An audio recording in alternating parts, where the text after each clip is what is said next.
¿Y qué tal con todos y todas? Bienvenidos y bienvenidas a un espacio de entrevista más en este canal de Indimedia Ecuador.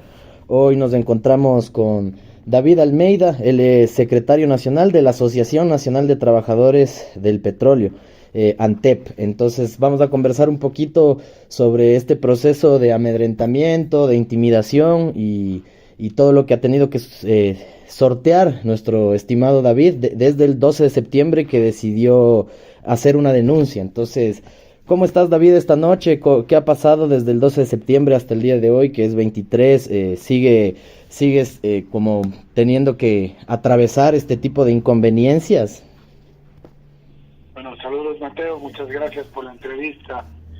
Efectivamente, desde el 12 de septiembre fui sujeto de la implementación de una medida disciplinaria de parte de la empresa en la que laboro, Petroecuador, por haber hecho el 4 de septiembre una entrevista en un medio de comunicación en donde denuncié que se estaría negociando la privatización del campo Sacha, el mayor campo petrolero del país, a espaldas de la población, basado en declaraciones públicas del ministro de Finanzas, basado en declaraciones públicas del propio presidente de la República y en situaciones que se observan generalmente en la industria petrolera.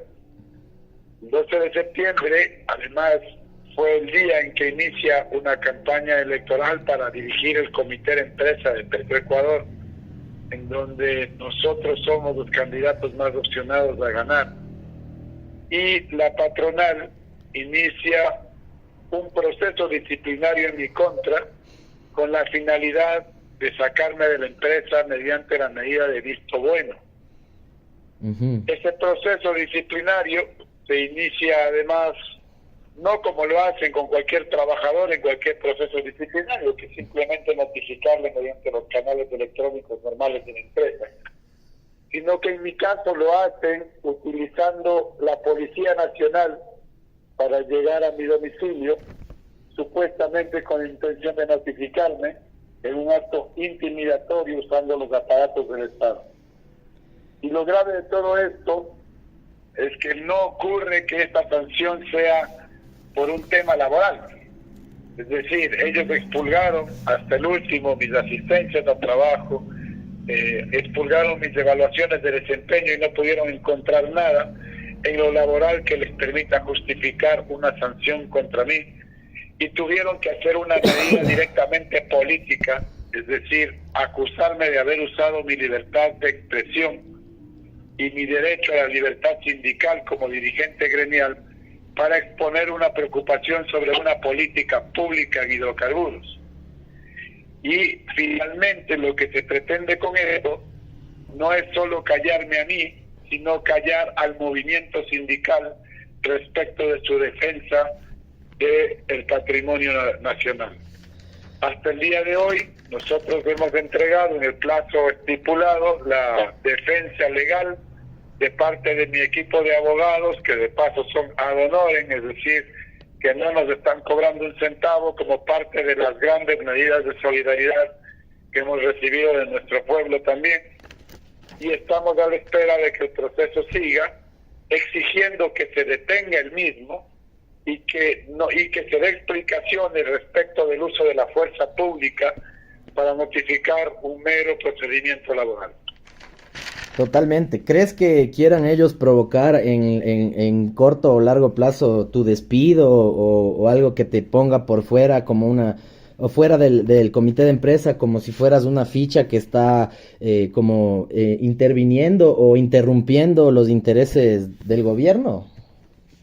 No, por supuesto, no. La medida es tendiente a sacarme de la empresa, además sin indemnización.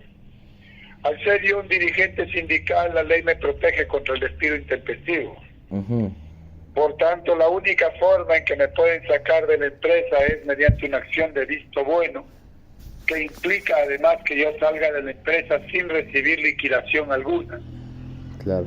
Entonces, lo que finalmente se convierte, como he dicho, en un ataque con ensañamiento hacia mí, pero en realidad lo identificamos no como un ataque a David Almeida, sino como un ataque a todo el movimiento sindical que ha decidido levantarse para defender el patrimonio nacional y la empresa más grande del Estado. Creo que a través de esto también podemos ver la limitada capacidad que tienen los trabajadores, no solo en Petroecuador, en el sistema, sino los trabajadores públicos, la poca capacidad que tienen de expresarse y en definitiva defender los recursos naturales. Bueno, en tu caso un poco más porque es crucial este tema, ¿no? No, por supuesto. Lo que están haciendo es enviando un claro mensaje de que aquí la gente tiene que agachar la cabeza y obedecer y quedarse callado, ¿no? Nuestro papel como trabajadores es ser los primeros, la vanguardia en defender los recursos nacionales, porque somos precisamente la primera línea de defensa de esos recursos nacionales. En ese sentido, tenemos que nosotros mantener esa lucha y tenemos que avanzar justamente a fortalecer el movimiento sindical, más bien fortaleciendo las expresiones de solidaridad para ejercer la libertad de expresión. ¿Crees que esta avanzada igual, tal vez esta avanzada de amedrentamiento tal vez tenga, bueno, de hecho tiene que ver con la reelección que ustedes buscan? ¿Crees que después de que pase este momento electoral dentro del comité de empresa pueda que pase otras cosas o que siga esta campaña de amedrentamiento, de intimidación, ¿no? No, es evidente que lo que se busca es que abandonemos definitivamente este proceso de reconstrucción del movimiento sindical, que es lo que hemos venido haciendo nosotros acá. Ellos piensan que cortando la cabeza van a cortar el movimiento, pero nosotros hemos echado raíces ya hace muchos años en este proceso, haciéndolo con honestidad, y por eso también hemos recibido el apoyo no solo de los trabajadores, sino del pueblo ecuatoriano. Totalmente. ¿Crees que tú podrías llegar a sentir temor a través de todo esto o sientes de una u otra manera amenazada tu integridad física? No, por supuesto, el momento en que llegan con la policía es un claro acto de amedrentamiento, ¿no? Actualmente lo que he recibido también de los trabajadores es solidaridad y la conformación de equipos de seguridad de parte de los trabajadores, que son los que me acompañan en todo momento para evitar cualquier acto similar en el futuro. Está bien, bueno, estaremos igual al pendiente de lo que suceda, igual con el proceso electoral del comité de empresa. Y bueno, ahora preguntarte un poquito sobre el campo Sacha, ¿no? Sabemos que están queriendo negociar una concesión privada y bueno, por otras fuentes hemos leído dentro de tus declaraciones y de ANTEP también que este campo no habría forma técnica ni económica de privatizar el campo Sacha, puesto que genera 700 millones de utilidades al año. No sé si nos puedes profundizar un poquito sobre esto. Efectivamente, el campo Sacha es el campo más productivo del país. Produce actualmente casi 80,000 barriles de petróleo por día y además lo hace con un costo de producción total muy bajo, promedio de $7 del barril en los últimos 7 años. Eso hace que ese campo prácticamente arroje casi un 90% de utilidad en el precio del barril. Y por tanto le entrega al Estado cerca de $1.700 millones anuales en rentabilidad solo de ese campo. Al momento de privatizar un campo como Sacha, lo que sucede es que termina para el Estado incrementándose el costo de producción, como ya ocurrió en un caso similar en el campo Auca, en donde pasó a costar $30 del barril. Y por tanto pasó a disminuir la renta que se entregaba al Estado, porque esa renta terminó compartiéndose con el sector privado. Claro. Por darles una cifra, Auca produjo en el mismo periodo de tiempo, en 7 años, 10 millones de barriles acumulados más que Sacha en su momento, pero entregó $3.500 millones menos al Estado, a pesar de haber producido más. Totalmente. Y queríamos preguntarte un poquito dentro de todo esto. ¿Crees que, bueno, como tú nos has dicho, esto no es precisamente porque tú hayas, esta denuncia que haces no es porque te hayas infiltrado, yo qué sé, sino es atadura de cabos, ¿no? De lo que dicen, de lo que tú ves y de tu experiencia dentro de este sector, ¿no? Entonces, ellos quieren denunciarte dentro de esto como si tú fueras, ¿qué? Un traicionero dentro de la empresa.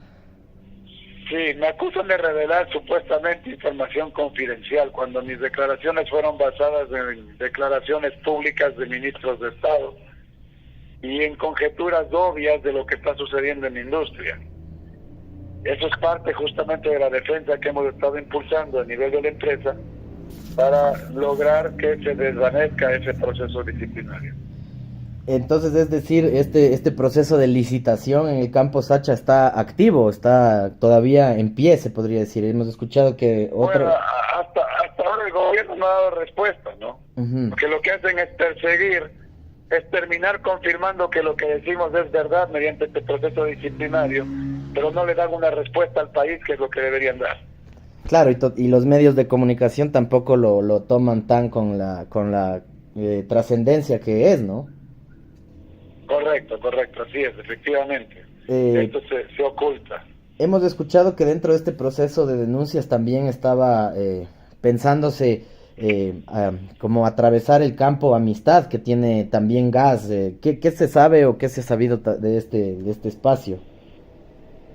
Efectivamente, lo que ha hecho Petroecuador es anunciar, mediante un comunicado público, que no tenemos capacidad técnica y operativa para operar el campo Amistad y que por tanto se tiene que hacer una licitación internacional.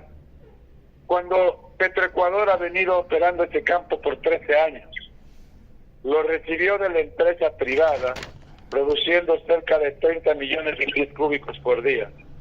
Y en 3 años después de haberlo recibido de la empresa privada, subió la producción a 64 millones de pies cúbicos por día.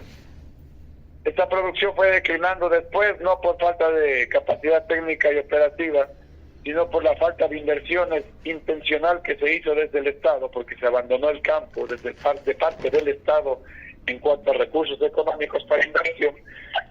Y lo único que necesita es que se le inyecten esos recursos para poder levantar nuevamente la producción.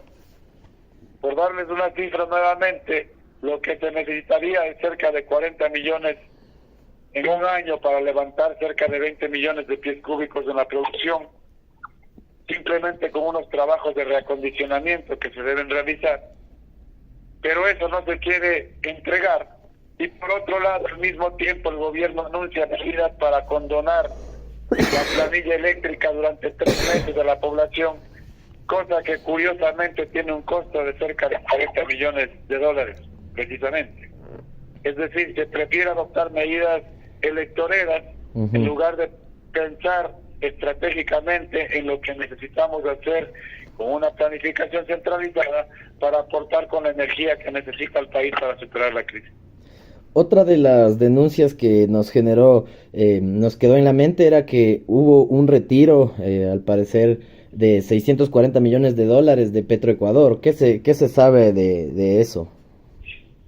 Bueno, la denuncia en realidad inclusive la hizo la señora exgerente general de Petroecuador en un medio de comunicación.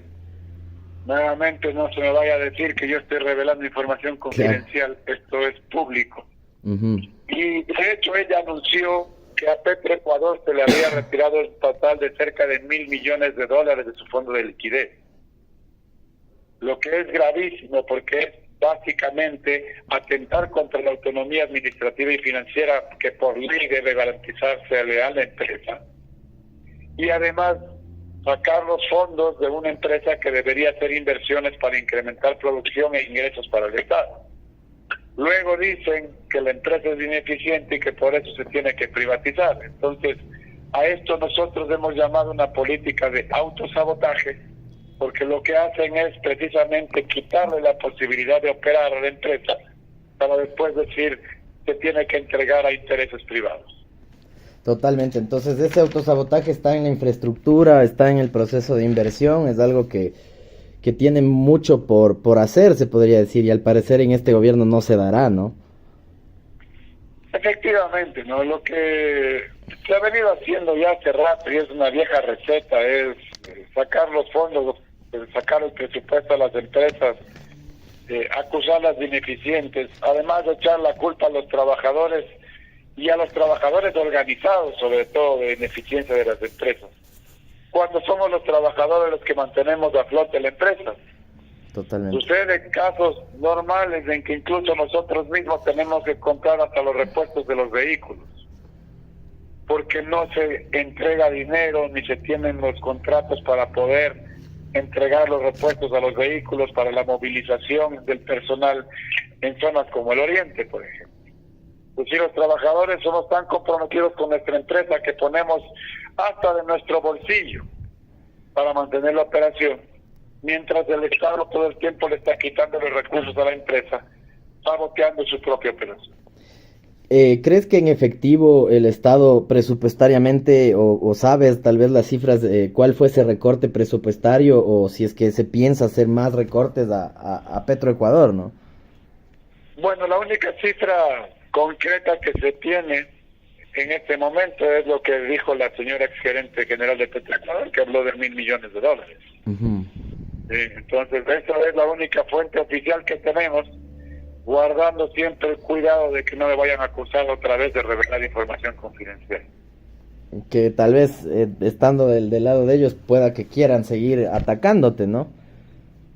Por supuesto. O sea, ahora hay que mantener mucho más cuidado que el que teníamos antes, porque hemos visto la real intención del gobierno, que es callar cualquier voz que eleve su protesta, y aun cuando lo hacemos técnicamente, ¿no? Uh-huh. Nosotros incluso le hemos entregado un oficio al ministro de Energía respecto de la no conveniencia de entregar Sacha y otros campos y de la necesidad de revertir el OCP al Estado, por ejemplo. Uh-huh.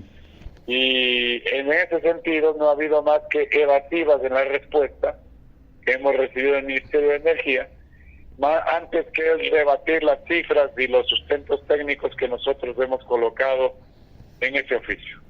Este tema del OSP sería redirigir un poco un dinero para que se pueda utilizar en otros temas, ¿no? Más o menos por ahí iría ese tema. Claro, a ver, es que revertir el OSP implica dejar de pagar tarifa elevada por el transporte del crudo, ¿no? Uh-huh. Nosotros hemos calculado que se puede ganar cerca de $125 millones al año por revertir el OSP. Y esto también señalamos por ahí en las anotaciones que hay como un problema con la tubería y con el transporte mismo del crudo, y que eso es una inversión que no se plantea hacer, y que tal vez también estaría ralentizando un poco más este proceso de poder tener mejores ingresos, puede ser. A ver, lo que se sabe hasta el momento, y nuevamente por declaraciones públicas, es que el ducto ha sido modificado en su capacidad de transporte porque se ha cambiado durante la construcción de las variantes por los problemas de erosión regresiva del río Coca. La tubería queda de 36 pulgadas por una tubería de menor diámetro. Eso implica que la contratista incumple el contrato porque modifica la estructura, el ducto, y finalmente reduce la capacidad de operación del ducto. Entonces, es obligación de la contratista entregar el ducto en las condiciones en que fue contratado antes de revertirlo al Estado. Uh-huh. Con este argumento entendemos probablemente sería la razón por la que habrían hecho las extensiones que se han realizado, pero en lugar de exigirle a la contratista que cumpla, lo que se tiene es un posible lucro cesante para el Estado por no haber revertido el ducto cuando tenía que haberse revertido. Y además lo que quieren hacer es que para que la contratista cumpla con su obligación, extender el contrato, es decir, incumple y ahora se quieren premiar haciendo una nueva extensión del contrato para que sigan las utilidades a costa de una infraestructura que debería beneficiar al Estado. Totalmente, ha sido claro igual tu compartir, creo que es importante para todas las personas que nos escuchan, que nos empapemos un poco del tema, porque a veces es difícil entender los términos, entender realmente qué es lo que pasa ahí, y creo que para eso es valioso que esté gente como tú, David, que pueda brindarnos un mensaje más amplio. Antes de ir finalizando la entrevista, preguntarte qué avisoras un poco para el corto plazo, a mediano plazo, tal vez después de las elecciones presidenciales. ¿Cómo ves tú el panorama? Bueno, nosotros lo que vemos en este momento es una desesperación, una carrera por privatizar todo lo que se pueda privatizar. y vemos que la intención es hacerlo antes del proceso electoral. Uh-huh.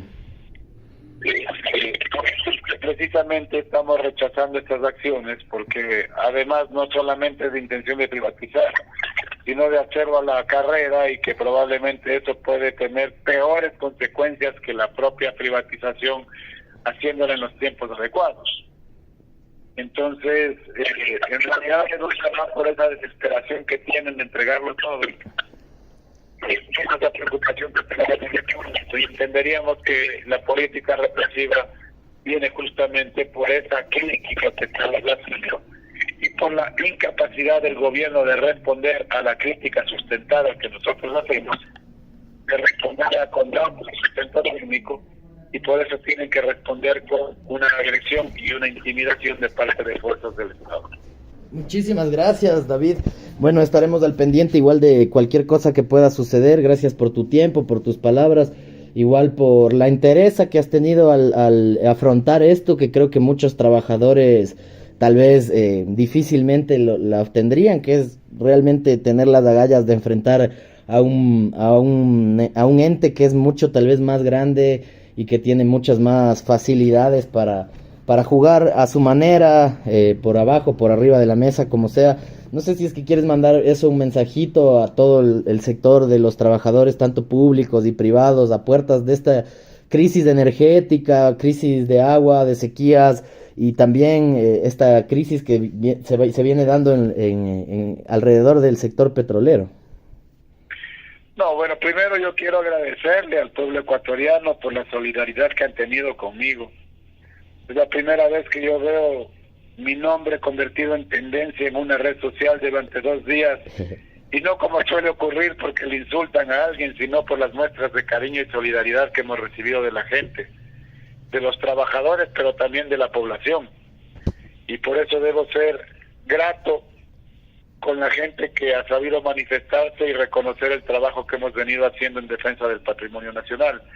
Y lo segundo es que hay que dejar claro que los trabajadores siempre hemos planteado soluciones y hemos planteado de que lo que se está haciendo no es lo correcto, que hemos prevenido las crisis energéticas como la que estamos teniendo en este momento, y estamos avisorando también una posible crisis en el sector petrolero, precisamente por acciones como estas de gobiernos que solo piensan en intereses particulares y no tienen una planificación nacional para el desarrollo, que es lo que se debería tener para el sector energético e hidrocarburífero, que son esenciales en el desarrollo nacional.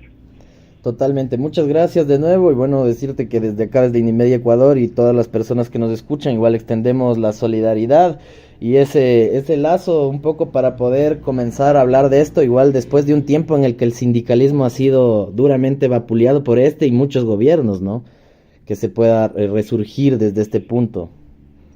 Muchas gracias, agradezco también la solidaridad de ustedes y de todos los medios de comunicación alternativos que han sabido también expresar esa solidaridad y nos han dado espacio para poder hablar, como es el caso de Indimedia Ecuador. Listo, muchísimas gracias, David, estaremos al pendiente, contactándonos por cualquier situación, denunciando desde nuestras redes también cualquier vicisitud que se pueda presentar, y nada, con eso finalizamos esta entrevista. Te agradecemos por haber participado acá, y bueno, disculpa si es que nos escucharon un poco enfermos, pero es parte del movimiento, ¿no? No, así mismo estamos todos, no te preocupes, si me escuchan ronco es porque estoy en la misma situación. Chévere, muchísimas gracias. Un abrazo, finalizamos, gracias David, un abrazo y que pases muy bien, estaremos al pendiente. Gracias, igualmente, un abrazo, que pases bien.